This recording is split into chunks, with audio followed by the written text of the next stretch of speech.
네, 반갑습니다. 방금 소개받은 천원구입니다. 여러분 만나고 싶어서 고려대학교에서 여기까지 찾아왔습니다. 오늘 사실 DNA에 대해서 많이 말씀을 드리려고 준비를 하다가 너무 내용이 어려워서 많이 좀 줄이고요. 대신 그 앞에 의공학에 대해서 조금 더 말씀드리도록 하겠습니다. 제가 의공학과에 있는데요.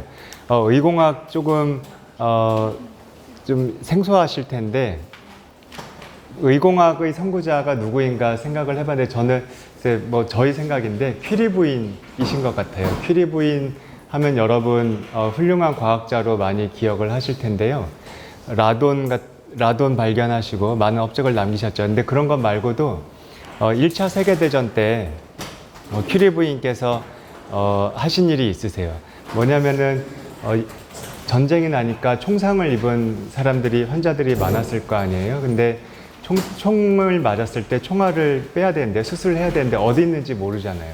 그러니까 그거를 모르니까 배를 많이 갈라야 돼서 출혈도 많고 아주 안 좋았는데, 근데 여러분 아시죠? 총알이 어디 있는지 알려면 어떻게 하면 되죠? 엑스레이 사진 찍으면 되는데, 이 당시에는 그게 굉장히 첨단 장비였겠죠. 그래서 어디나 있는 게 아니었어요. 그래서 퀴리 부인께서 모금도 직접 하셔가지고 엑스레이 장비를 트럭에다가 이동식으로 실제로 이렇게 만드셔서 실제 환자들에게 가서 이렇게 많은 분에게 도움을 주셨다고 합니다. 그래서 저는 의공학의 선구자가 퀴리 부인이시라고 이렇게 생각을 합니다. 여기 여학생들도 있는데 한번 이 전기 한번 읽어보시면 좋을 것 같아요. 따님께서 쓰신 전기인데 마담 퀴리라는 전기 한번 시간 되시면 읽어보시면 좋겠습니다. 그래서 제가 사실 그 자료를 한글로 다 바꾸려고 그랬는데, 학생들 위해서 한글로 바꾸려고 하는데 바꾸다가 다시 그냥 영어로 놔뒀습니다. 한글로 바꿔도 단어가 영 어색하더라고요. 그래서 의공학 하면은 의료기기하고 관련이 많이 있기는 합니다. 근데 꼭 의료기기에만 관련한 건 아니긴 한데요. 오늘 의료기기 조금 말씀드리려고. 의료기기에는 진단기기도 있고 치료기기도 있습니다. 진단에는 아까 엑스레이 같이 영상 장비도 있고요. 생화학 진단, 피검사 같은 거 하는 것도 있고, 치료기기에는 수술 도구도 있고, 아니면 귀가 잘 안 들리신 분을 위해서 자극기도 있고, 여러 가지가 있습니다. 굉장히 여러 종류인데, 제가 의공학 하는 사람으로서 의료기기 만들 때 의료기기는 다른 제품들하고 조금 다른 점이 있는데, 그런 차이점 몇 가지 좀 같이 얘기해 볼까 합니다. 여기 영어로 써놓긴 했는데, 리프로듀서블 하다는 거는 언제 해도 그러니까 누가 해도 똑같은 결과가 정확하게 나오도록, 그리고 표준을 따라야 된다. 그리고 여기에 있는 거는 간접적으로 측정하는 경우가 많더라 하는 것, 그리고 측정하는 것에 닿지 않는 경우가 많아요. 그래서 위에 있는 두 가지가 비슷하고 아래에 있는 두 가지가 좀 비슷한데요. 제가 설명드리도록 하겠습니다.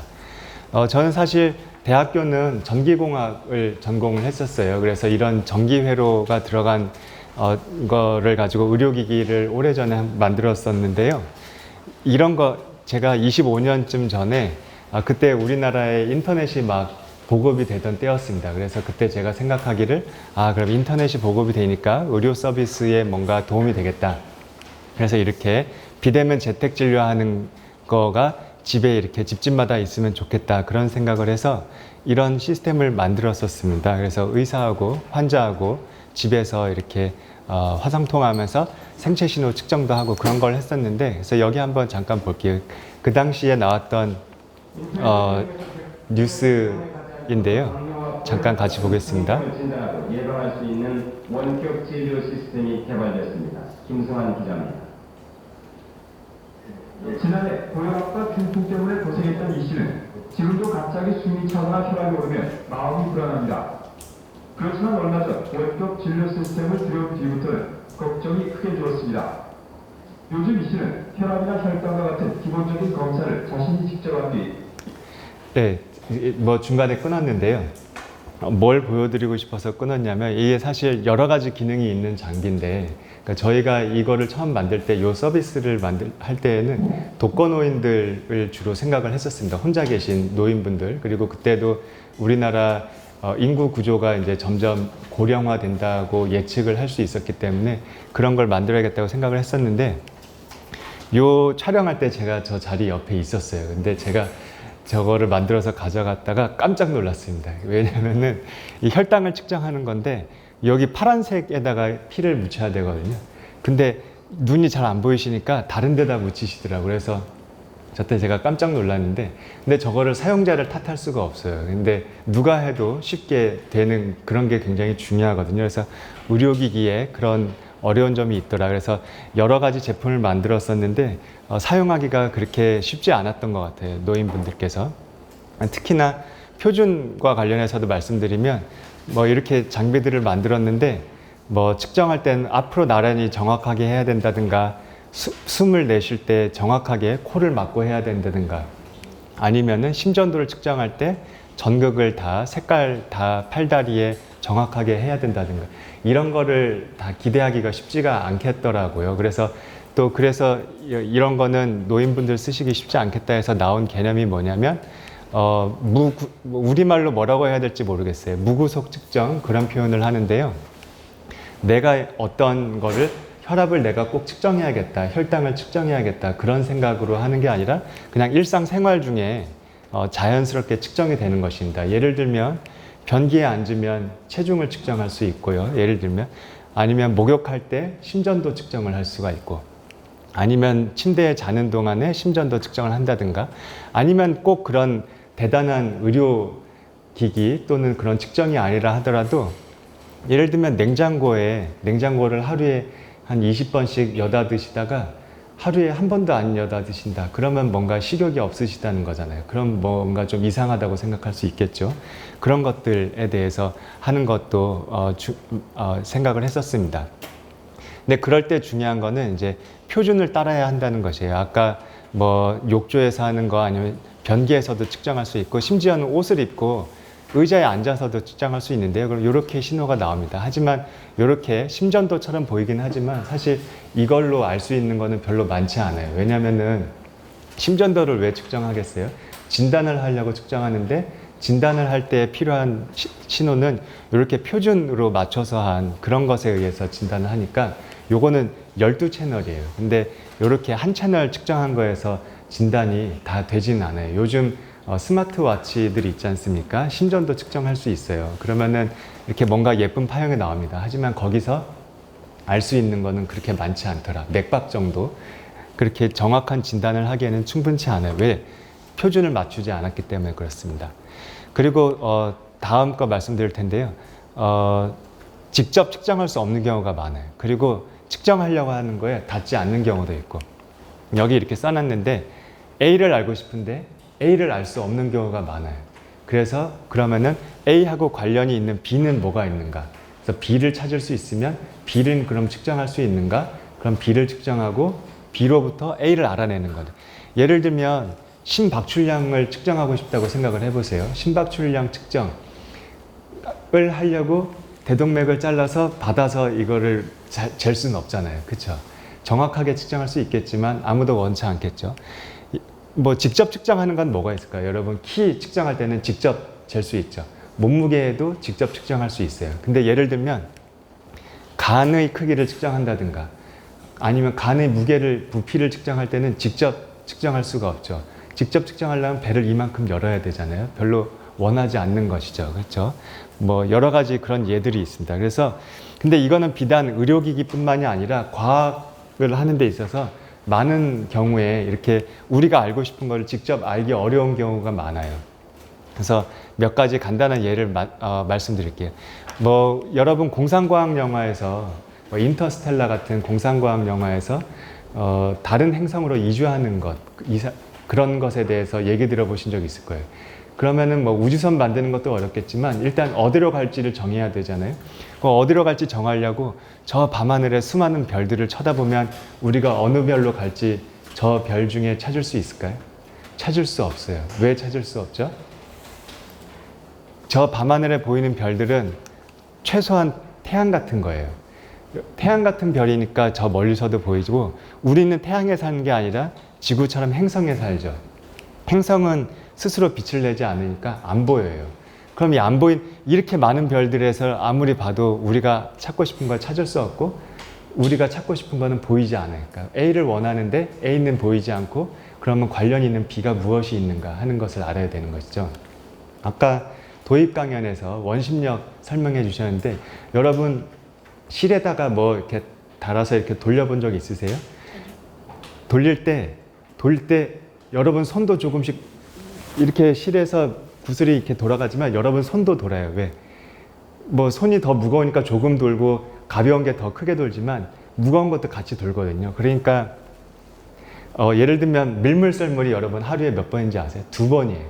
밀물썰물이 왜 생긴다고 배우셨어요? 다리 끌어당겨서 생긴다고 배우셨죠. 근데 다리 끌어당겨서 생기는 거면 하루에 한 번이어야 돼요. 왜? 달은 여기 있고 지구는 여기 있으니까 끌어당기면은 달 쪽이 볼록하고 지구는 하루에 한 바퀴 도니까 밀물썰물은 하루에 한 번이어야 돼요.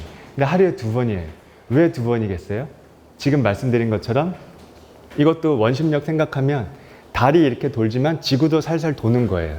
그러니까 달이 여기 있고 지구가 여기 있을 때 이 반대편은 원심력 때문에 물이 볼록해져요. 그러니까 가까이도 볼록하고 반대편도 볼록하고 그러니까 밀물썰물이 하루에 2번 생기는 거죠. 그런 것처럼 이 밤하늘의 별을 쳐다보면 여기에 지구 같은 별이 있으면 저게 흔들리는 게 보이겠죠. 근데 하루 이틀 봐서는 안 보이겠죠. 지구가 1년에 한 번이니까 여기도 몇 년을 걸쳐서 보다 보면은 살살 흔들리는 별이 있으면은 그 정도를 가지고 얼마나 큰 행성이 움직이고 있는지 그러면은 얼마나 멀리 떨어져 있는지 온도는 얼마인지 중력은 어느 정도인지 그런 걸 계산할 수가 있어요. 그래서 보이지는 않지만 간접적으로 그렇게 알아내는 것이죠. 그래서 과학에 이런 게 굉장히 많습니다. 또 재밌는 예가 있어서 하나 가져왔는데요. 예전에 사이언스 잡지를 보다 보니까 요 물고기 우리 보통 바닷가에서 보이는 흔한 물고기는 아니죠. 딱 봐도 깊은 바다에 살게 생겼죠. 근데 이 제목이 뭐냐면 이렇게 깊은 바다에 사는 물고기가 컬러를 본다는 거예요. 이 깊은 바다에는 햇빛도 없는데 우리처럼 컬러를 다 볼 수 있대요. 그래서 되게 놀라웠어요. 보통은 햇빛이 없는 데 사는 생물들은 눈이 퇴화해서 없어지기도 하고 그러는데 얘는 눈이 이렇게 클 뿐만이 아니라 컬러를 본다. 그래서 저희 이거를 보고 되게 놀랐는데 한 가지는 뭐 일단 컬러를 본다니까 놀랐고요. 또 한 가지는 그게 왜 궁금했지? 그런 것도 놀랐는데 더 놀라운 거는 그걸 어떻게 알았을까 하는 거예요. 이 물고기가 생명인지 컬러를 보는지 굉장히 간단히 알 수 있죠. 우리는 어떻게 하죠? 여러분 이런 거 보셨어요? 여기 O자가 보이면 색깔이 잘 보이는 거고 O자가 안 보이고 아무 색깔이 없는 것 같으면 색깔이 잘 안 보이는 거예요. 우리는 이렇게 직접 알 수 있지만 물고기한테 읽어보세요 하고 물어볼 수가 없잖아요. 물고기를 가르칠 수 있는지 모르겠지만 물고기한테 가르치려고 내가 내려가면은 내가 죽을 것 같고 물고기를 끌어올리면 물고기가 깊은 바다에 있다가 올라오면서 죽을 것 같고 안 되잖아요. 그래서 어떻게 했냐면 과학자들은 그거를 알려고 물고기의 유전자를 분석했어요.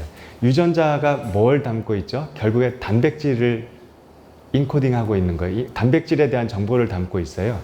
그러니까 우리 시각세포가 삼원색이라고 하죠. 빨간색, 초록색, 파란색을 보는데 빨간색, 초록색, 파란색 보는 시각세포들에 있는 단백질들이 다 달라요. 다르게 생겨서 각각 그 색깔을 보게 되는 건데 그런 것처럼 여기서도 유전자 분석을 해서 그렇게 생긴 단백질을 만드는 유전자가 있네를 찾은 거예요. 그러면은 여러 가지 색깔에 해당하는 유전자가 있네. 그러면은 이 물고기는 생명이 아니고 여러 가지 색깔을 잘 보는 그런 것이구나 라는 걸 알 수 있죠. 물론 물어보지는 못해서 정확하게는 모르지만 간접적으로 추정할 수는 있는 거예요. 그래서 한 가지 더 이제 의공학 의료기기로 와서 다시 한번 볼까요? 우리 수술할 때 심부 체온을 측정해야 될 필요가 있어요. 여러분 예를 들면 간 안쪽에 있는 체온을 측정한다고 해보세요. 겨드랑이 측정하는 게 아니라 간 안쪽에 어떻게 하면 측정할 수 있을까요? 여러분 딱 생각해도 쉬운 방법이 떠오르는 게 있죠. 이렇게 스테이크 온도 측정하는 것처럼 푹 찌르면 간단하게 측정할 수 있겠지만 아무도 원치 않겠죠. 하지만 뭐 생명을 막 오가는 그런 중요한 수술을 할 때에는 찔러도 될 것 같긴 하지만 그래도 찌르고 싶진 않잖아요. 근데 그러면은 이제 온도계 얼마나 간단해요. 이거 되게 이런 온도계 되게 싸요. 그리고 A를 아는 건 되게 간단한데 A를 아는 게 직접 알기가 어려워서 간접적으로 알아야 되는데 그러면은 온도랑 관련 있는 간접적으로 알 수 있는 게 뭐가 있을까? 근데 오늘 제가 말씀드리는 건 사실 여러분도 이미 다 알고 있는 게 많아요. 그래서 이미 알고 있는 거를 끄집어내서 새로 응용하는 거, 그런 게 이제 과학에 있어서 굉장히 중요한 것인데요. 여러분, 낱말은 새가 듣고 반말은 쥐가 듣는다, 그런 속담 들어보셨죠? 왜 낱말은 새가 듣고 반말은 쥐가 듣는다고 그렇게 혹시 얘기 들으신 적 있으세요? 낮에는 햇빛 때문에 땅이 뜨거워서 땅에 가까운 공기가 약간 팽창하니까 온도가 올라가서 속도가, 음파가 빨리 전달돼요. 그러면은 소리가 가다가 바닥에서 빨리 가니까 이렇게 위로 휘는 거죠. 밤에는 땅바닥이 더 차가우니까 반대로 이렇게 휜다고 그렇게 말씀들을 하시는 거 들으셨나요? 그랬을 거예요. 그래서 새하고 쥐는, 그러니까 이제 새는 위에 있는 것, 쥐는 땅에 있는 거를 뜻한다고 생각하시면 되고, 그러면 이미 여러분도 아는 거예요. 이미 온도에 따라서 속도가 다르다. 이미 알았죠. 답이 나왔죠. 이게 뭔가요? 초음파 사진이죠. 초음파 어떻게 이렇게 이미지를 얻죠? 초음파를 발사해서 반사돼서 오는 시간으로부터 이렇게 영상을 재구성하는 거예요. 근데 여러분, 낱말은 새가 듣고 반말은 쥐가 듣는다는 걸 이미 알고 있었으니까 그러면은 초음파에서도 갔다 오는 시간이 온도별로 다르겠구나. 그러면은 초음파 영상을 이렇게 잘 보고 있으면 어떤 그 특정 부분의 온도가 어떻게 되는지를 알 수가 있겠죠. 그러니까 그러면 이렇게 찔러 넣지 않고도 초음파 영상으로부터, 신호로부터 안쪽에, 간 안쪽에 있는 온도를 측정할 수 있습니다. 그리고 예를 들면 안압을 측정할 때는 어떻게 할게요? 여러분, 녹내장이라는 병이 있는데 녹내장에 걸리면 안압이 올라간대요. 안에 압력이 올라간대요. 그래서 압력을 측정해야 된대요. 어떻게 압력을 측정하면 될까요? 압력 센서를 푹 찔러 넣으면은 당연히 측정은 되겠지만 정말 아프겠죠. 그래서 그걸 원치 않잖아요. 그렇죠? 그래서 어떻게 하냐면 여러분 이렇게 눈 이렇게 만져보면은 그렇게 말랑말랑하지 않아요. 제법 딱딱하거든요. 근데 눈 요 조직이 그렇게 딱딱한 건 아니고요. 나중에 여러분 물고기 뭐 동태 같은 거 눈알 한번 만져보세요. 되게 말랑말랑해요. 그래서 이게 안에 부풀어 있어서 이렇게 딱딱한 것처럼 느껴지는 건데, 그러면 여러분 이게 풍선처럼 생각하고 이게 눈동자인데 빛을 쏘면 반사가 될 거 아니에요. 근데 볼록 거울이니까 여기서 보면은 반사될 때 퍼져가지고 빛이 별로 안 들어오겠죠. 근데 앞에서 공기를 폭하고 발사해요. 근데 공기를 압력을 줬는데 안의 압력이랑 공기랑 압력이 비슷하면 여기가 평평해지겠죠. 그럼 반사가 잘 되겠어. 그러면은 빛이 밝게 보이겠죠. 압력이 너무 강하면 쏙 들어가겠죠. 그럼 오목거울이니까 또 빛이 반사가 퍼져요. 그럼 또 신호가 안 들어오겠죠. 그러니까 적당히 잘 들어올 때가 평평할 때, 그때가 안쪽 압력이랑 지금 쏴준 압력이랑 같구나를 알 수 있죠. 그래서 이렇게 앞에서 안과에 가면 여기 앉으세요 하고 이렇게 눈을 가까이 대고 있으면 그냥 바람이 순간 퍽퍽퍽 나옵니다. 그러면 이제 끝난 거예요. 그러면은 반사되는 걸 가지고 압력을 측정을 할 수가 있습니다. 그래서 압력을 A를 알고 싶은데 직접 하기가 어려우니까 관련 있는 B를 찾은 것이죠. 여러분, 요즘 스마트 시계에 산소 포화도 측정하는 기능도 있어요. 산소 농도도 예를 들면 수술할 때 측정해야 되는 경우가 있어요. 근데 옛날에는 산소 센서가 있었을 때도 측정하는 게 쉽지가 않아가지고 이게 그렇게 작게 만들기가 어렵거든요. 그리고 실제로 피에 닿아야 돼요.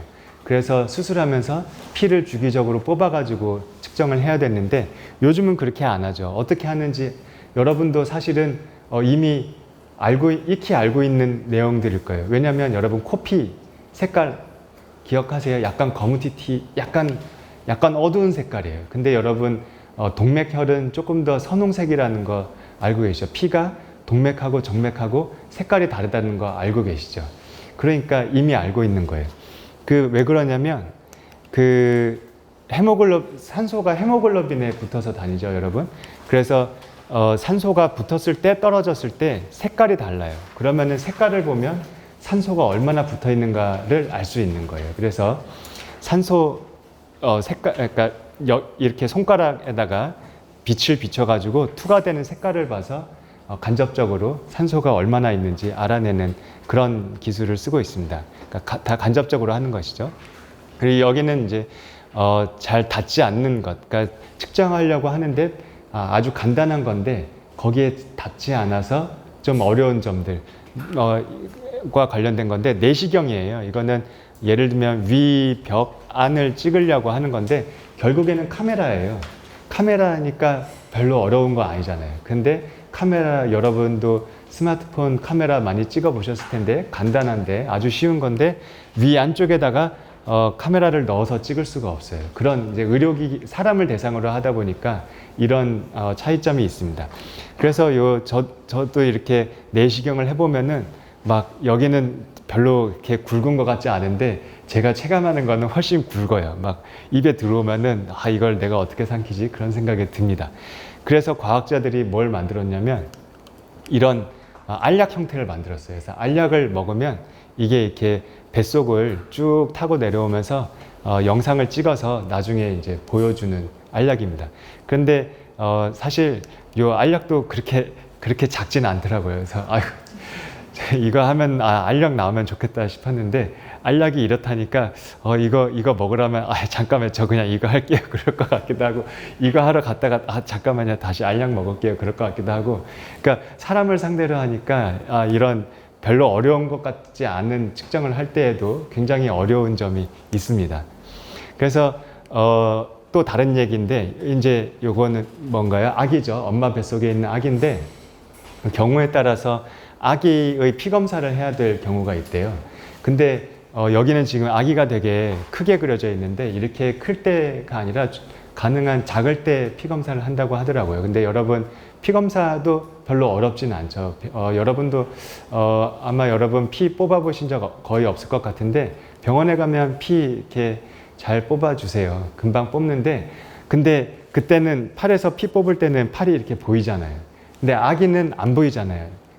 접근이 잘 안 되죠. 그러니까 이게 위험하다고 하더라고요. 그리고 워낙 조그맣기도 하고 하니까 저 조그만 아기한테서 피 5ml 이렇게 뽑으려면 쉬운 일이 아니겠죠.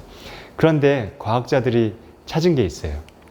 오늘 이제 DNA 얘기를 할 텐데 세포 안에 DNA가 있잖아요. 근데 DNA가 세포 안에 있는데 세포가 이제 우리도 세포가 계속 죽고 새로 만들어지고 죽고 새로 만들어지고 그래요. 근데 세포가 죽으면은 그 안에 있던 DNA가 흘러나와서 피를 돌아다닙니다. 그거를 셀-프리 DNA라고 부르는데 근데 이제 그러니까 아기 피 안에도 아기 DNA가 흘러다니는 거예요. 근데 여러분 우리가 알고 있는 거 있잖아요. 여러분하고 엄마 아빠하고 여러분하고 혈액형이 다른 경우도 많이 있죠. 그리고 그러니까 엄마 피하고 아기 피하고 분리되어 있다는 거 그렇게 사람들이 고정관념으로 생각을 하고 있었어요.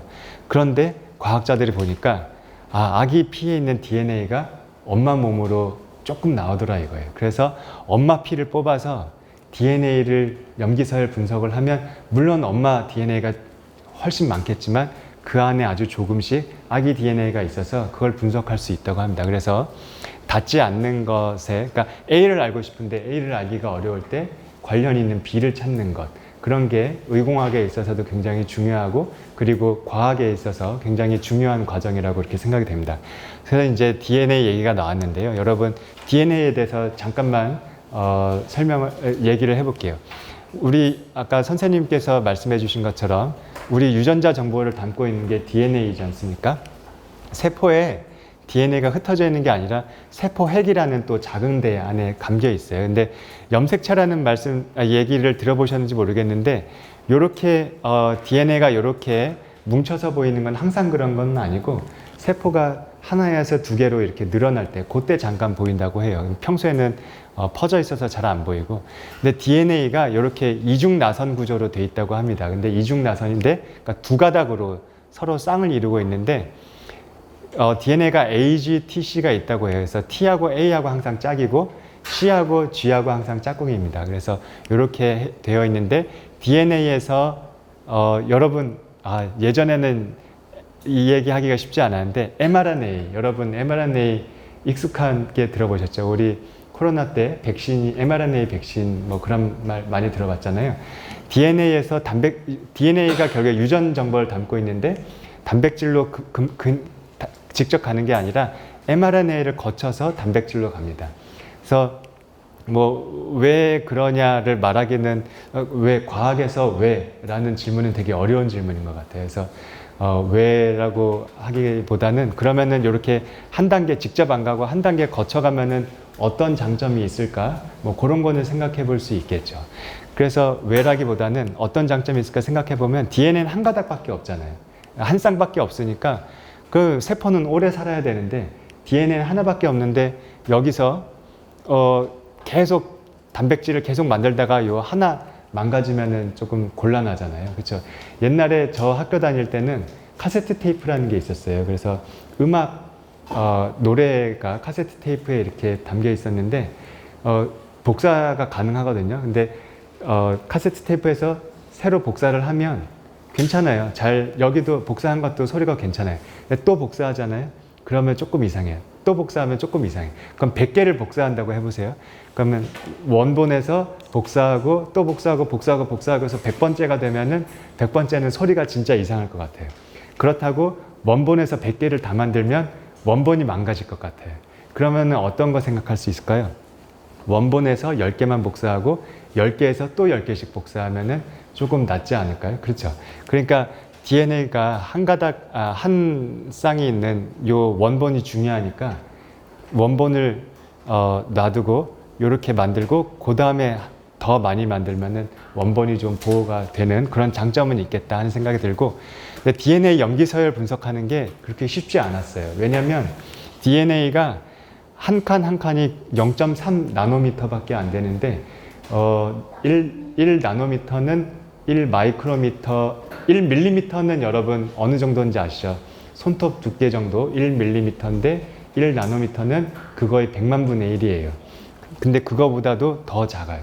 그러니까 이게 사실 여기 모양 보면 T하고 A, C하고 G가 다르게 생겼거든요. 그러면은 사진을 찰칵 찍으면 얘는 이렇게 생겼으니까 T, 이렇게 생겼으니까 A 알 것 같은데 그렇게 좋은 사진기가 없어요. 우선 현미경으로는 그렇게 작은 걸 볼 수가 없고 전자현미경 보면은 보이긴 하는데 이 전체를 다 찍기에는 너무 시간이 오래 걸려요. 그래서 A를 알고 싶은데 A가 너무 작아서 그거를 알기가 어려워요. 그러면 우리는 관련 있는 B가 무엇이 있는가를 또 생각해 볼 수 있겠죠. 근데 여러분 아까 여기 언제 보인다고 그랬죠? 세포 분열할 때 DNA도 똑같이 복사가 되잖아요. 누가 복사해 주나요? DNA 중합효소라는 게 복사를 해줘요. 근데 걔가 되게 잘한대요. 100만 개 중에 하나도 안 틀릴 정도로 딱 복사를 해주는 거예요. 그러니까 그러면은 그렇게 잘하면은 그러면은 DNA 중합효소 보고 알아맞추라고 그러고 우린 옆에서 걔가 뭐라고 하는지를 보면 되지 않을까? 그런 생각할 수 있겠죠. 그래서 실제로 그런 방법을 씁니다. 여기 있는 가느다란 한 가닥 있는 게 우리가 알고 싶은 DNA예요. 그리고 여기 강낭콩처럼 생긴 게 DNA 중합효소예요. 그러면은 DNA 중합효소가 막 열심히 카피해서 두 줄을 만들 거 아니에요? 복사해서. 그러면 그 신호를 보고 싶은 거예요. 예를 들면 AG, TC에 각각 다른 형광색을 입히는 거예요. 그러면은 만약에 DNA 중합효소가 철컥하고 하나를 넣었는데 파란색이 보였다. 그러면은 G가 들어갔구나. 그러면 반대편에 C가 있었겠네 라고 알 수 있죠. 아니면은 철컥하고 넣었는데 빨간색이 보였어요. 그럼 요번에 C가 들어갔구나. 반대편에 G가 있었겠네 라고 알 수 있는 거예요. 그렇게 간접적으로 아는 방법을 많이 쓰고 있습니다.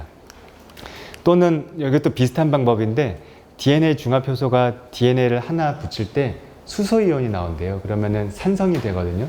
그러면 얼마나 산성인지를 산성이 pH가 변하는 거를 살짝 보면은 요번에 그러면 보세요. A를 쫙 흘렸는데 신호가 안 변했어요. 그럼 A가 안 붙었구나를 알 수 있죠. 근데 A를 쫙 흘렸는데 신호가 변했어요. 그럼 A가 붙었네. 그럼 반대편은 T였겠네 라고 알 수 있죠. 그러면 다 씻어내고 요번에 C를 쫙 흘려줘요. 그러면 신호가 나왔다? 그럼 반대편에 G가 있었구나. 그렇게 알 수 있죠. 그래서 간접적으로 아는 방법을 쓰고 뭐 여러 숫자가 있는데 뭐 이 숫자가 중요해서 보여드리려고 이 표를 한 건 아니고 어쨌든 잘하고 있어요. 근데 이게 대단한 발전이었어요. 우리가 사람 유전자를 처음 해독한 게 2000년경에 한 20여 년 전이었거든요. 그때 휴먼 지놈 프로젝트라는 걸 했는데 그때 처음 비로소 한 사람 DNA를 전체를 해독을 했어요. 근데 여기 써 있는 것처럼 13년 걸렸대요. 한 사람 거 해독하는데 13년 걸리고 돈은 거의 3조 원이 들고 수천 명이 작업을 했대요. 그러니까 이렇게 해가지고 근데 사람들이 사람의 유전자를 왜 알고 싶었을까요? 유전이 질병과 관련이 되니까 뭔가 진단과 관련해서 알고 싶어서 유전자를 분석했는데 이렇게 어마어마한 돈이 드니까 이거를 누가 하겠어요? 그게 소용이 없잖아요. 그리고 한 사람 해봤자 몰라요.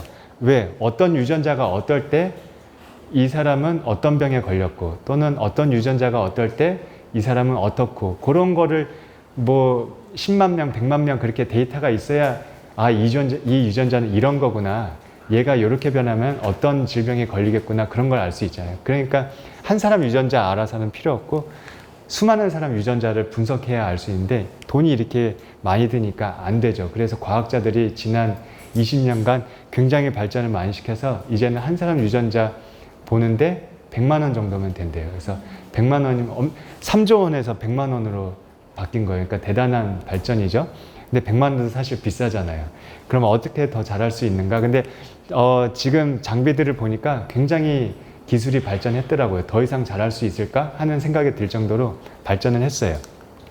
근데 그렇다고 우리가 거기서 멈출 필요는 없어요. 왜냐하면 아까 유전자 DNA 말씀드렸잖아요.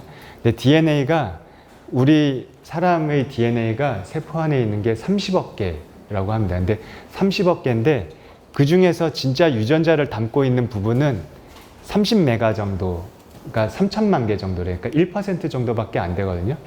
그러면 전체를 읽느라고 100만 원 들이지 말고 1%밖에 없는 거 그것만 잘라서 읽으면 한 사람이 읽을 거에 100명 거를 읽을 수 있잖아요. 그럼 10,000원에 되겠네요. 그렇죠?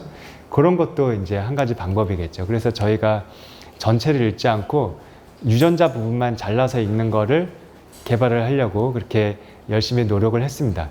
근데 유전자 중에 많은 유전자 중에 요 부분만 잘라서 어떻게 읽을 수 있을까요? 요 부분만 잘라서 어떻게 선택적으로 읽을 수 있을까요? 여러분 코로나 때 지나면서 온 국민이 다 알게 된 거 있죠. 뭐가 있을까요? PCR이 뭔지 아세요, 여러분? PCR이 알고 싶은 유전자를 증폭하는 거예요. 어떻게 거기만 알고 싶은 유전자만 어떻게 증폭하냐? 여기 그림이 있는데 알고 싶은 유전자가 서열이 내가 안다면은 거기에 붙는 거를 이렇게 넣어줘요. 그러면은 온도를 올리면 DNA가 떨어지거든요. 떨어진 다음에 살짝 온도를 낮추면 내가 넣어준 게 여기 가서 붙어요. 그럼 여기 이렇게 붙으면 DNA 중합효소가 알아서 잘 이렇게 써줘요. 그럼 이렇게 DNA 중합효소가 이렇게 DNA를 반대편을 채워줍니다. 그러면 이렇게 하나였다가 2개가 됐죠. 그럼 이거 반복을 하면 2개가 4개가 되고 4개가 8개, 4개가 8개, 16개, 32개 이렇게 많아지는 거예요. 그래서 그런 거 원리를 이용해서 아까 보여드린 것처럼 알고 싶은 곳만 잘라내서 거기를 증폭해서 DNA를 염기서열 분석하는 것을 하려고. 그러면 뭐가 필요할까요? 염기서열 분석하는데 이런 거, 여기 붙을 거, 얘네들을 만들어야겠죠. 우리 유전자가 한 2만 종류 정도 있다고 합니다. 그러니까 이런 거, 다른 PCR 하는 이런 거를 2만 종류를 만들어야 돼요. 그러니까 그러면은 뭐가 필요할까요? DNA 합성을 이제 해야겠네요. 그렇죠? DNA 합성을 하려고 이렇게 시스템을 만들었습니다. DNA 합성하는 방법이 여러 가지가 있는데 저희가 했던 거는 잉크젯 프린터로 만드는 거예요. 그래서 이렇게 왔다 갔다 하면서 DNA 용액을 조그맣게 뿌리면서 합성하는 장비를 이렇게 개발하는 걸 그동안 해왔습니다. 조금 이따 이제 더 말씀드릴 텐데 저희가 DNA 합성을 한 거는 결국에는 DNA 염기 서열을 어떻게 더 효율적으로 할까 하는 고민에서부터 시작을 했어요. 그래서 DNA 염기 서열 분석을 하려고 DNA 합성을 했는데 DNA 합성을 하면서 보니까 DNA 합성이 그래도 쓸모가 많겠더라고요. 왜냐면은 여러분 코로나 때 백신 맞으신 거 뭐라고 하던가요? mRNA 백신이라고 했죠. mRNA 백신을 만들려면은 미지 바이러스가 있을 때 그에 해당하는 mRNA를 빠르게 만들어 봐야겠죠. 그렇죠. 그러니까 DNA 합성 기술이 있으면 이런 백신 개발을 빠르게 할 수 있는 그런 도구로 쓸 수도 있고, 또 한 가지는 의료용으로도 DNA 합성을 하면 진단하는 데도 도움이 됩니다. 여러분 이게 이런 사진 본 적 있으세요? 이게 뭐냐면 조직 검사하는 사진입니다. 조직 검사를 할 때 어떻게 하냐면 아주 얇게 조직을 잘라서 염색을 해요. 염색을 하고 의사의 눈으로, 그러니까 현미경으로 보면서 아, 이상하게 생겼네. 여기는 암이다. 그렇게 진단을 주관적으로 눈으로 하는 거예요. 근데 주관적으로 하는 것이고, 배울 때도 그렇게 주관적으로 배우셨겠죠. 근데 뭐 물론 진단 잘 하시겠지만 조금 더 객관적으로 할 수 있지 않을까 하는 생각이 드는데, 그러면 암세포랑 정상세포랑 어떻게 객관적으로 구분을 할 수 있을까? 결국에 유전자가 역할을 할 수 있는데, 여러분 세포 중에 우리 몸에도 여러 가지 세포가 있잖아요. 피부 세포도 있고 근육 세포도 있고 지방 세포도 있어요. 다 다르게 생겼죠. 근데 DNA는 다 똑같아요. 그거 아세요? 다 똑같은데 다 다르게 생겼어요. DNA가 똑같은데 왜 다 다르게 생겼을까요? 발현된 유전자의 종류가 양이 달라서 그래요. 그러면 정상세포하고 암세포도 발현된 유전자 종류, 양을 알면은 알 수 있지 않겠어요? 그렇죠? 그래서 아까 DNA가 결국에는 단백질로 가는 유전자를 담고 있는데 중간에 mRNA를 거친다고 아까 말씀드렸잖아요. 그럼 이게 뭐냐면 아까 프린터 요 슬라이드 글래스처럼 생긴 거가 DNA가 잔뜩 심어져 있어요. 여기를 확대한 게 여기고 여기를 확대한 게 여기인데, 요 점에 DNA가 이렇게 풀 잔디처럼 이렇게 심어져 있는데 여기에 DNA 정보가 들어 있습니다. 요 슬라이드 글래스에 가로 세로 위치에 해당하는 정보가 DNA로 써 있고, 또 끝에는 뭐가 있냐면은 T로 끝나요. TTTT 끝내는데 왜 그러냐면 mRNA가 고맙게도 끝에가 A가 쭉 있어요. 그러면은 밑에 DNA에다가 T를 쭉 써놓으면 mRNA A랑 T랑 이렇게 짝꿍이 만나서 mRNA가 이렇게 딱 잡히겠죠. 그러면은 요 조직을 얹어놓으면 바로 밑에 있는 거, 옆으로 안 가고 바로 밑에 있는 거랑 붙겠죠. 그러면 이제 그 다음에는 요걸 뜯어내서 검사를 하면, 한 번에 섞어서 검사를 해도 mRNA 앞에 아까 XY 좌표가 가로 세로 위치가 어딘지 알잖아요. 그러면은 DNA 염기서열을 쭉 하고 나면은 나중에 엑셀 정렬하듯이 쭉 하면 가로 세로 위치별로 정렬하면 요 위치에 무슨 유전자가 얼만큼 있었구나. 그거를 각각 알 수 있어요. 그러면은 요렇게 조직에 대해서 어떤 위치에 어떤 유전자가 얼만큼 나왔고 어떤 유전자는 얼만큼 있으니까 요 세포는 암이구나를 알 수 있는 거예요. 그래서 요거를 만들려면 결국에는 DNA 합성을 잘 해야겠죠. 그래서 DNA 합성을 잘하면 여러 가지 진단에도 쓰일 수 있다. 이렇게 하는 거를 정밀의학이라고 합니다. 프리시전 메디슨이라고 부르는데, 암 진단하고 그러는 것을 앞으로는 훨씬 더 정확하게 그렇게 진단해 할 수 있고 어떤 약이 더 잘 들을지도 알게 되는 날이 곧 옵니다. 그래서 이제 DNA 얘기를 많이 했고요. 제가 오늘 의공학에 대해서 조금 말씀드리고, 의료기기를 할 때 뭐 A를 알고 싶은데 A를 알 수 없어서 B를 찾는 것, 그런 노력들 하면서 DNA 얘기가 나왔고, DNA 염기서열 분석을 하려고 DNA 합성을 했다. DNA 합성을 잘하면은 어떤 장점이 있다, 어떤 응용을 할 수 있다, 그런 걸 말씀을 드렸는데 그러고 나니까 DNA를 또 응용할 수 있는 게 있더라고요. 그래서 오늘 말씀드릴 게 데이터 스토리지예요. 그러니까 저장한다는 얘기죠.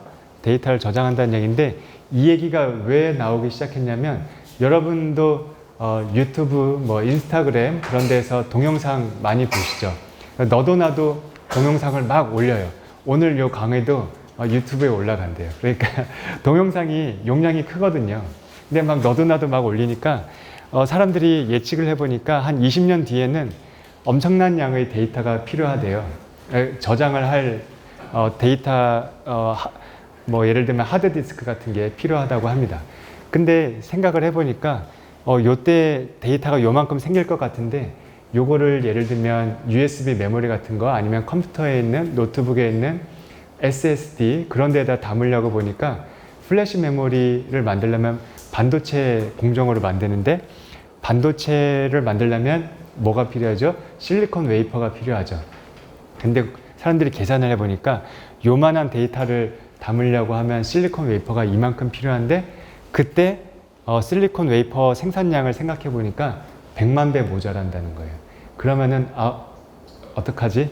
데이터가 이렇게 많이 생기는데 데이터를 다 담을 수가 없겠네. 그러면은 다른 저장 매체를 찾아야겠네 라고 사람들이 생각을 했고 그거의 후보로 사람들이 생각한 게 DNA예요. 그러면은 우리는 그러면은 데이터를 DNA에 담아보자 라는 의견들이 나왔고 근데 이게 설명하기가 쉽지가 않더라고요. 제가 어느 날 이제 어느 교수님께서 청 교수님 요즘 어떤 연구 하세요? 하셔가지고 제가 신나가지고 제가 요즘 DNA 데이터 스토리지 합니다. 그러면서 막 설명을 했어요.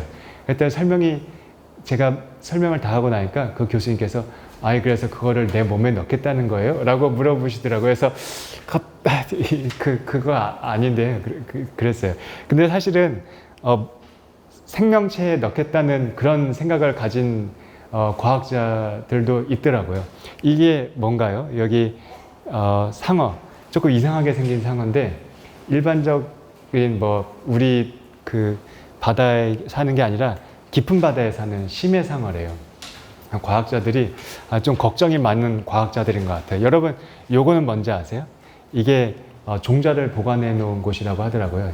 여러 가지 씨를 잔뜩 모아놨어요. 그래서 인류 문명이 붕괴돼도 씨는 다 보존해 놓자. 나중에 다 농사 지을 수 있게 이렇게 하는 건데 그런 것처럼 걱정이 많으신지 인류의 모든 지식을 DNA에 담아가지고 요 심해상어 세포에 넣어놓자 그런 생각을 가진 과학자도 있으시더라고요. 왜 심해상어냐면은 왜인 것 같아요? 심해상어가 오래 산대요. 500년 산대요. 진짜 500년인지 물어보지 않아서 모르겠는데 만나보지 않아서 모르겠는데 500년 산다고 하더라고요. 그러니까 넣어놓으면 500년은 얘가 잘 보관하고 있겠죠. 그리고 근데 왜 오래 사는 거 더 많이 있을 텐데 왜 심해상어냐면 바다 깊은데 햇빛이 안 닿는 데 있으니까. 근데 햇빛이 왜 그러냐면 여러분 선크림 왜 바르는지 아시죠? 피부 보호하려고 바르는데 피부에 있는 세포가 햇빛을 받으면 그 중에 자외선 받으면 노화가 된대요. 왜 노화가 되냐? 자외선을 받으면 DNA가 손상을 입어요.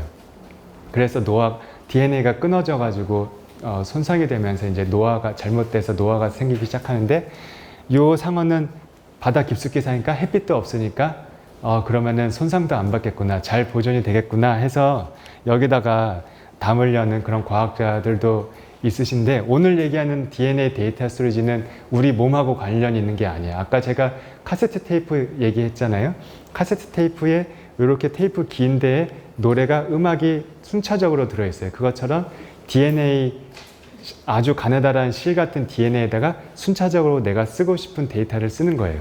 그래서 여기 있는 것처럼 여러분 우리는 10진수 쓰잖아요. 거의 10진수 쓰죠. 0, 1, 2, 3, 4, 5, 6, 7, 8, 9, 10진수를 쓰는데 컴퓨터는 몇 진수를 쓰죠? 2진수를 쓰죠. 0하고 1이에요. 근데 우리 DNA는 어떻게 되어 있나요? 4진수라고 표현할 수 있는데 A, G, T, C 4개니까 4진수인데 간단히 얘기하면 이렇습니다.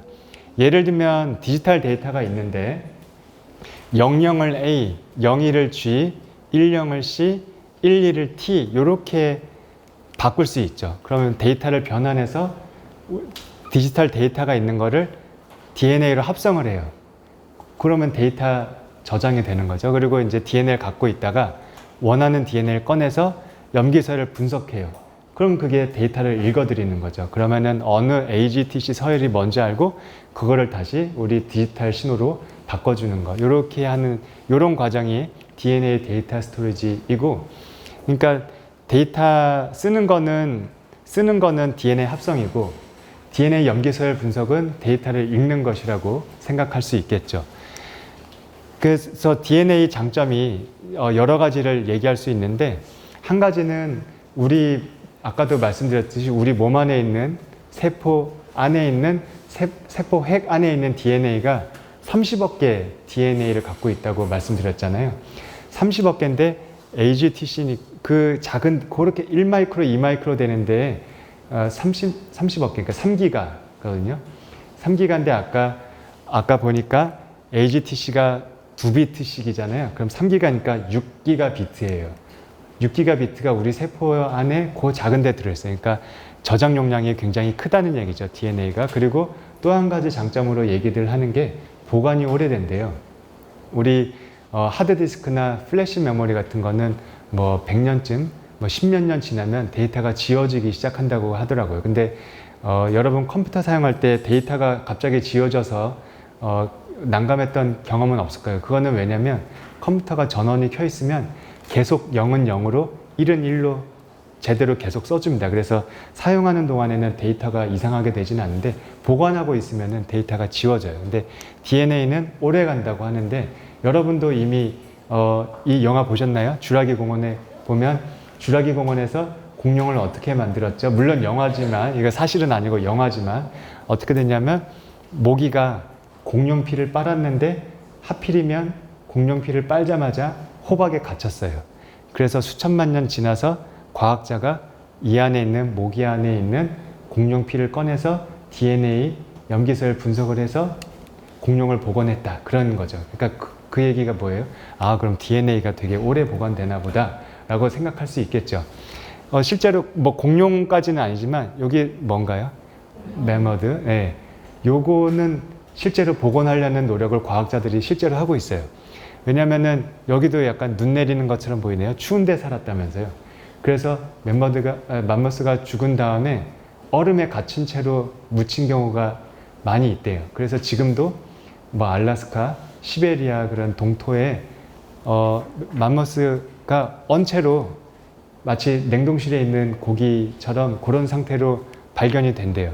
그러면 거기에 있는 조직에서 DNA를 꺼내서 염기서열 분석을 해서 다시 복원시키려고 과학자들이 하고 있다고 합니다. 그러니까 굉장히 보관이 오래되는 거죠. 근데 사실 생각해 보세요. 여기 뭐 몇 천만 년, 몇 백만 년, 뭐 적어도 10만 년 이상 보관이 됐다는 얘기인데 우리가 데이터를 써놓고서 2040년에 데이터를 써놓고 10만 년 보관할 일은 저는 별로 없을 것 같기는 한데 그래도 그렇게 오래는 아니어도 이런 장점은 있겠다 하는 생각이 들더라고요. 이게 뭐냐면 여러분 아마 이게 뭔지도 모를 거예요. 한 20년쯤 전에 많이 썼던 MP3 플레이어예요. 요즘은 거의 안 쓰죠. 근데 제가 요거를 그때 없었어요. 근데 이게 제가 사고 싶어 이게 제가 취미생활로 골동품 모으는 게 있는데 요거를 중고로 이렇게 하나 깨끗한 걸 하나 샀어요. 그래서 사가지고 제가 신나서 이제 노래 들어봐야지 하고 이거를 제 MP3 파일을 복사하려고 컴퓨터에 연결하려고 했는데 케이블이 다르더라고요. USB 연결하는 건데 케이블이 바뀌었어요. 근데 케이블은 어떻게 구했어요. 그래서 컴퓨터에 연결을 했는데 인식이 안 돼요. 찾아보니까 20년 전 건데 안 망가졌어요. 되게 깨끗한데 20년 전 건데 그리고 USB인데 지금도 우리 USB 쓰잖아요. 근데 여기 있는 USB 드라이버가 윈도우 XP까지만 되고 그 다음에는 인식이 안 되는 거예요. 기계가 멀쩡한데 데이터를 읽을 수가 없어요. 근데 우리가 데이터를 DNA에다 써놓으면 어떻겠어요? 그러니까 뭐 예를 들면 캠코더, 여러분 캠코더라고 들어보셨어요? 캠코더도 20년 전에 있는 게 있었는데 멀쩡하고 테이프도 멀쩡한데 그것도 컴퓨터에 연결이 안 되더라고요. 기술이 발전하면서 계속 그런 게 바뀌잖아요. 그래서 데이터가 지워지기도 전에 아예 못 쓰게 되는, 사용할 수 없게 되는 게 있더라고요. 근데 DNA는 어때요, 여러분? 우리가 계속 뭐 100년이 지나고 200년이 지나고 기술이 계속 발전을 하겠지만 DNA에다가 데이터를 저장했으면 이런 장점이 있을 것 같아요. DNA는 기술이 얼마나 발전하든 읽어야 될 필요는 있을 것 같아요. 왜? DNA는 우리 몸 건강하고 관계가 되니까, 유전자하고 관계가 있으니까 우리 진단을 위해서 DNA를 읽는 기술은 항상 있겠죠. 그러니까 데이터를 DNA에다 써놨으면은 이런 불상사는 없을 것 같아요. 100년, 200년 지나도 읽는데 호환이 안 돼서 못 읽지는 않을 것 같습니다. 그런 장점이 있고, 그럼 DNA는 어떻게 합성하냐? 이렇게 여기 96개 이제 이렇게 튜브가 있거든요. 요런 데다 처음에는 요런 데에다 넣고 시작을 했다가 96가지, 그러니까 데이터를 대용량으로 쓰려면 96종류는 너무 부족하다. 100만 개는 해야지. 이런 식으로 해서 여러 가지를 한꺼번에 할 수 있는 기술들이 발전했는데 간단히 소개를 드릴게요. 처음에 이제 DNA 합성을 하기 시작했을 때는 이렇게 튜브로 막 복잡하게 용액을 전달해 가지고 DNA 합성을 했어요. 원하는 곳에 A, G, T, C를 이렇게 뿌려줘 가지고 합성을 했어요. 여러분 아까 스포이드로 한 방울씩 떨어뜨리는 거 있잖아요. 그런 식으로 원하는 데에다가 원하는 지점에 원하는 용액을 떨어뜨리는 거예요.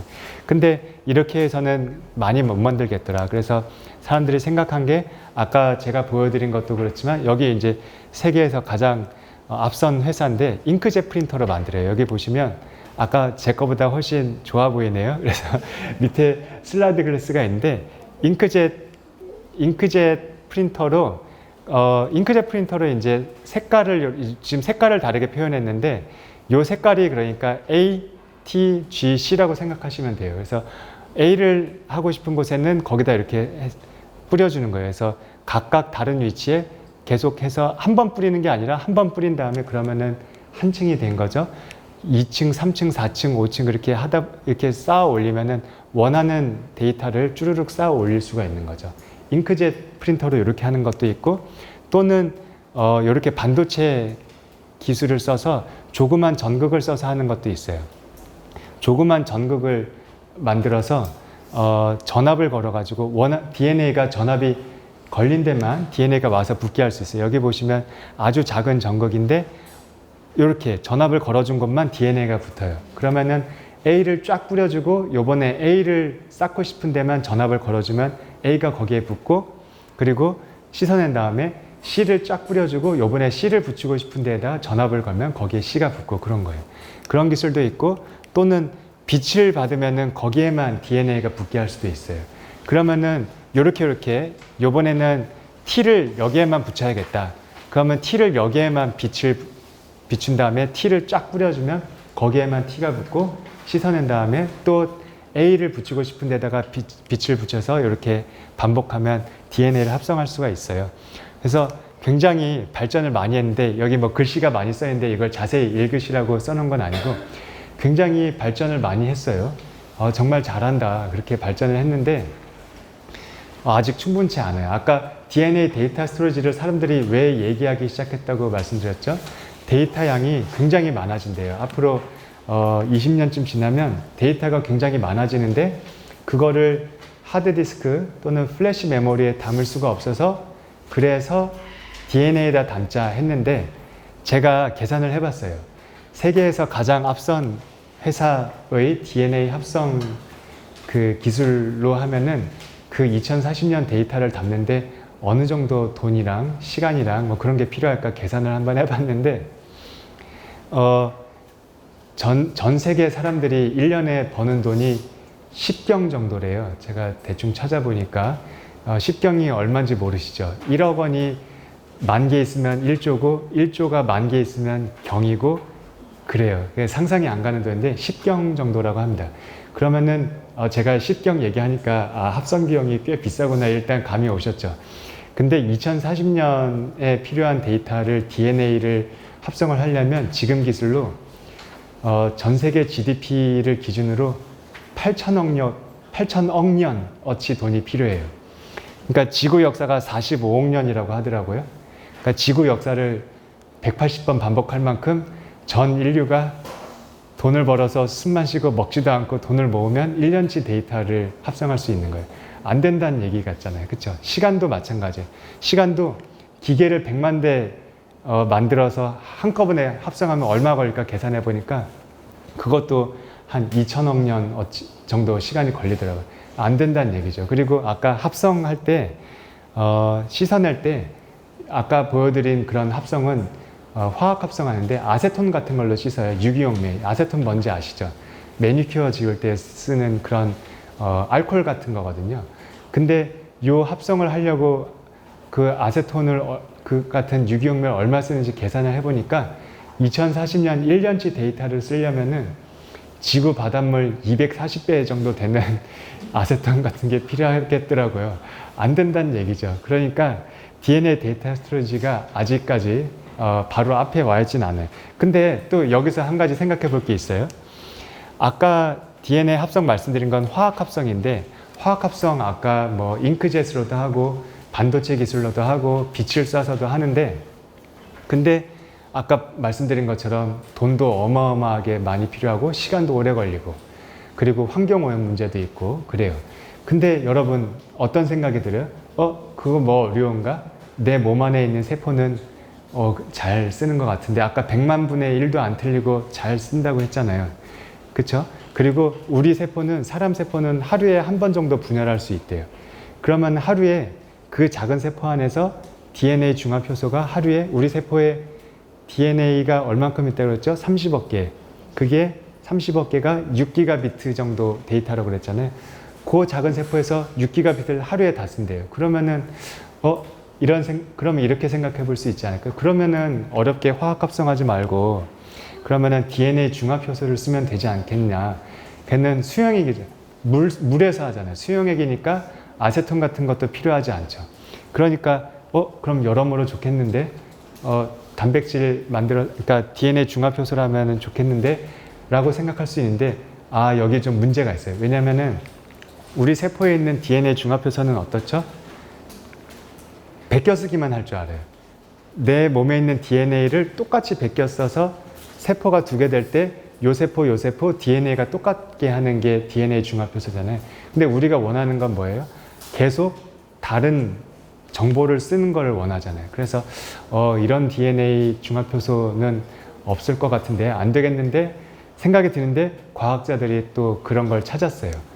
여기 뭐 이름이 길게 써 있는데 TDT라고 하는 DNA 중합 효소가 있는데 이거는 베껴 쓰는 게 아니라 그냥 막 아무거나 쓴대요. 근데 아니 베껴 써야 요 세포가 분열할 때 똑같이 될 텐데 아무거나 막 쓰면 이런 DNA 중합 효소가 왜 필요할까? 우리 몸에 왜 필요할까요?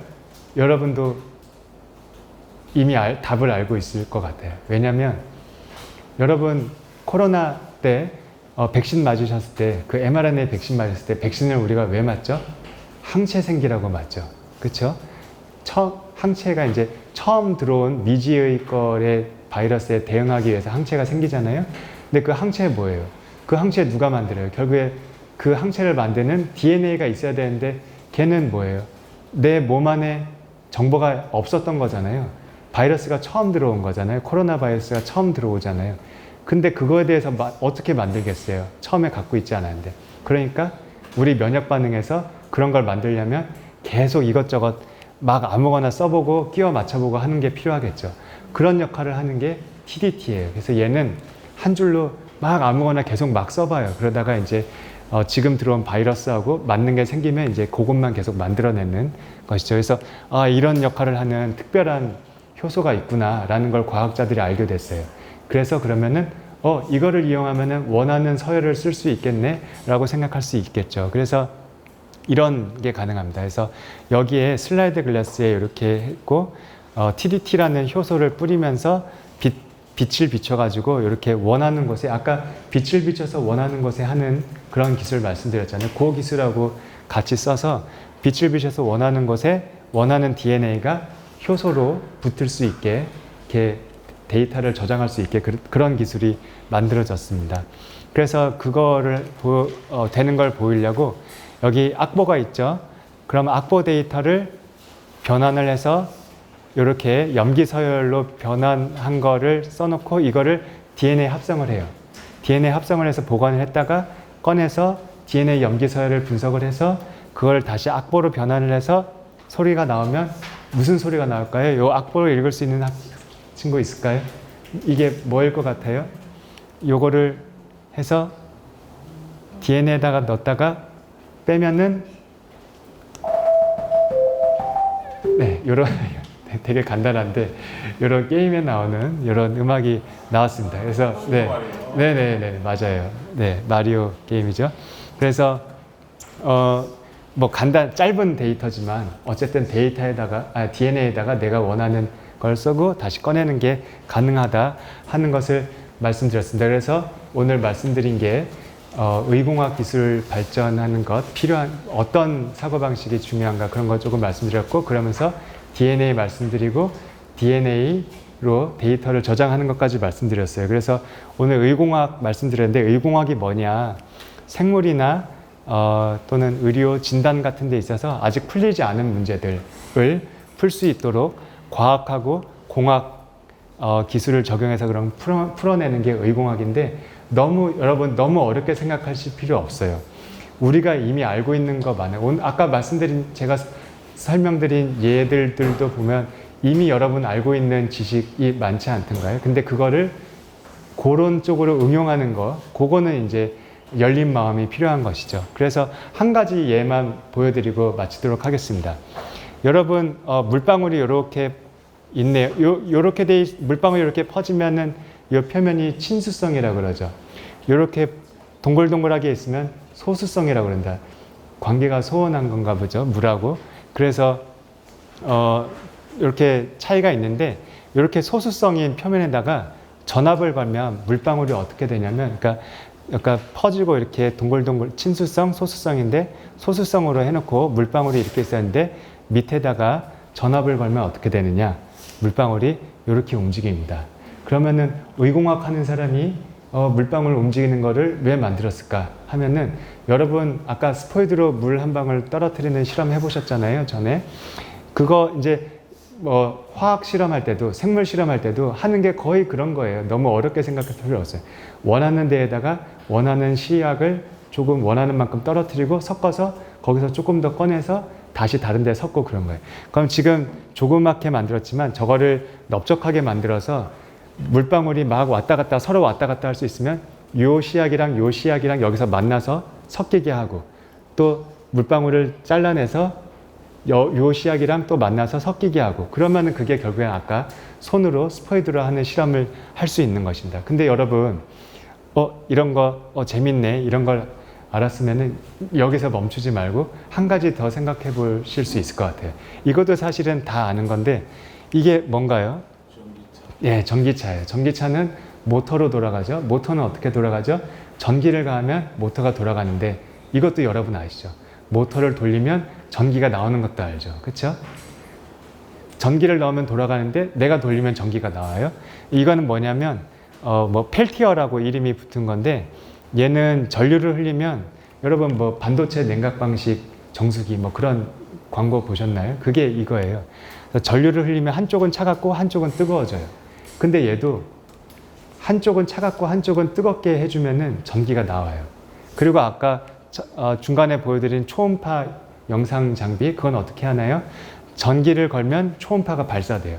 근데 반사돼서 초음파가 들어오면 초음파를 맞으면 거기서 전기 신호가 나와요. 그러니까 전기가 이렇게 왔다 갔다 하는 게 있네. 그러면은 제가 무슨 말씀을 드리려는지 알겠죠. 아까 전기를 걸어서 물방울이 움직였는데 그러면 제가 무슨 말을 하려고 할까요? 물방울을 움직이면 전기가 나올 수 있지 않을까. 물방울이 이렇게 지나가니까 이렇게 LED가 켜지네요. 그렇죠? 그래서 요거를 이제 만드는 것도 처음에 만드는 것도 여러 가지 이제 열린 마음이 필요하지만 요거를 만들고 나서 다른 거 응용하는 것도 물론 중요하지만 이거를 봤을 때 전기를 가니까 물방울이 움직여? 그러면 나는 물방울을 움직이면 전기가 나오는지 봐야겠다. 그런 열린 마음을 갖고 있으면 여러분이 너무 어렵게 생각하고 그럴 게 아니라 여러분이 이미 알고 있는 것들로 조합을 해서 새로운 거를 만들 수 있을 것이라고 생각을 합니다. 그래서 저도 한자 그렇게 많이 알지는 않는데요.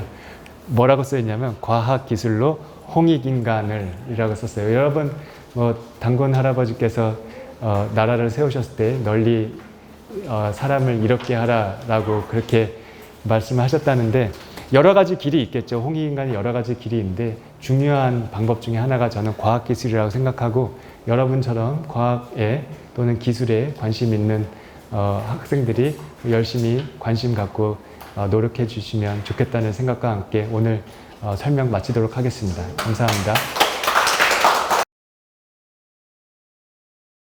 불로초등학교 강준환입니다. DNA 언어도 결국에는 컴퓨터 언어로 바꿔야지 컴퓨터가 인식을 하잖아요. 근데 그런 것도 시간이 좀 오래 걸리고 하지 않을까요?